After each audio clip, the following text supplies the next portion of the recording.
1981 in Bradford, Yorkshire, which is in England, vocalist Ian Astbury formed the band Southern Death Cult. He had some success with the band. They were playing post-punk gothic rock, apparently.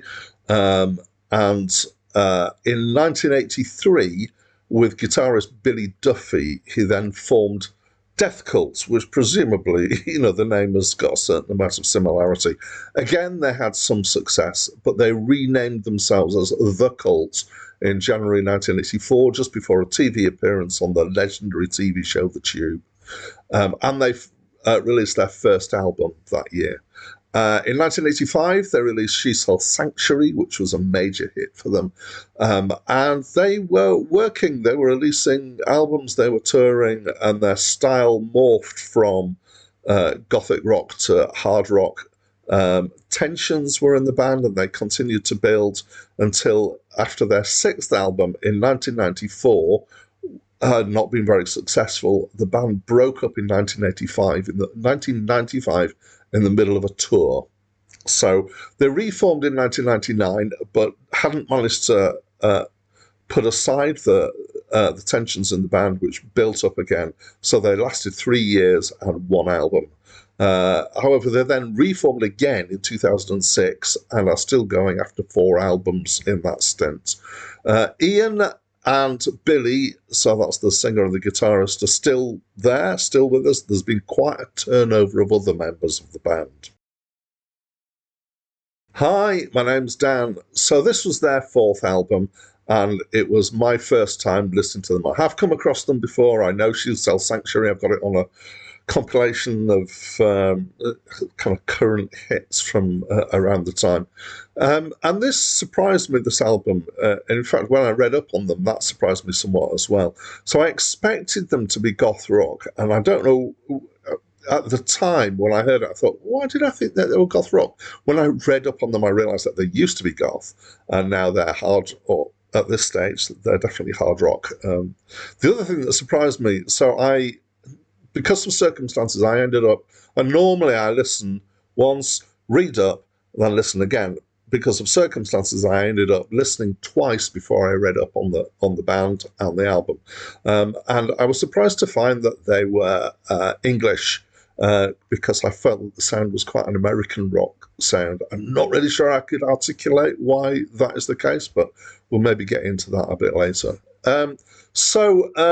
I would definitely call it hard rock or heavy rock. I would say we're verging onto the metal territory here, but this is a difficult distinction at times.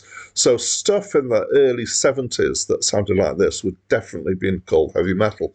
But by the time we get to the late 80s and into the 90s, metal underwent a huge transformation in the way that it sounded.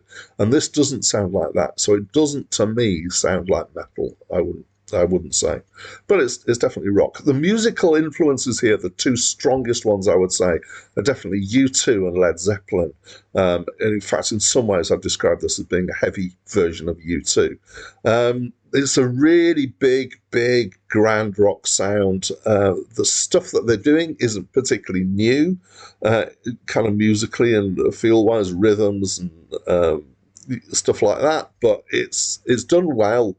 And it's a good articulation of it. And there's some good feel to some of these tracks. I found myself definitely foot tapping quite a bit and enjoying things. The songs are quite melodic. They're quite distinctive, so it isn't one big mass of stuff that all sounds similar.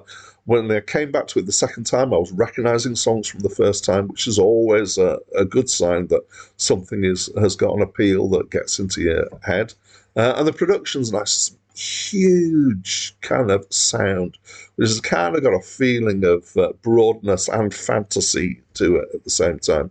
And this is, I think, it was the production that sounded American to me. It's kind of glitzy in its production, but also kind of the whole approach to the music.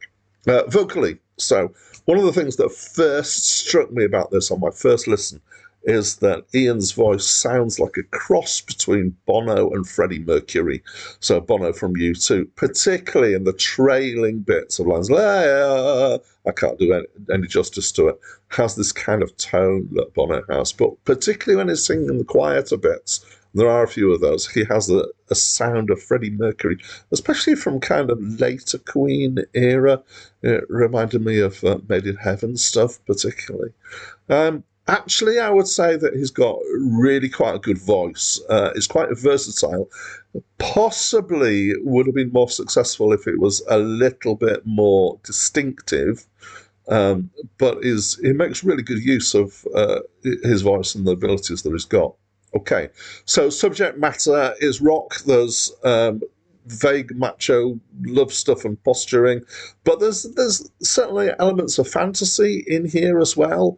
There's a certain amount of fantasy females being put on pedestals, but there's quite a variety in here. So I'm going to pick some out. So the track Edie is, I think, probably about a real person, because it sounds like it's a tribute to somebody who's died, and it may have been a suicide, picking up from the words here. That incidentally starts with a nice 12-string and acoustic and strings bit. So the acoustic sounded quite like Led Zepp to me, and the strings sounded like kind of later Queen in the flavour of it. New York City is about going to New York City, by the sound of it. Automatic Blues, I think, is about cars. It's probably my favourite track on the album for the musical feel to it. It's very kind of Led Zepp, certainly when it starts off. Soldier Blue is probably about war. And the last track, Wake Up Time for Freedom, is kind of a generic feel-good song.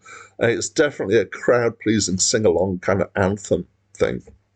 So overall, what did I think? Well, I found that I got sucked in, and I really enjoyed listening to the album, especially the second time round. The first time round, I wasn't paying as much attention. The second time, I was in a situation where I just had nothing else going on, so I could give it a really good listen. And yeah, I was, as I say, tapping my foot and getting into it and really quite enjoying it. And so in terms of the score, I've got several boundaries at various places. And one of them is the boundary between kind of high sevens and into eights. And the question that I ask myself is, would I seek out and get a copy for myself, a full-time copy rather than just listen to it streamed? Is it something that I definitely feel like I want in my collection? And the answer was just yes, actually. So it's got the 8. All right, so that's what I think. What do you think? Please talk to me through the comments box. That's it from me for now.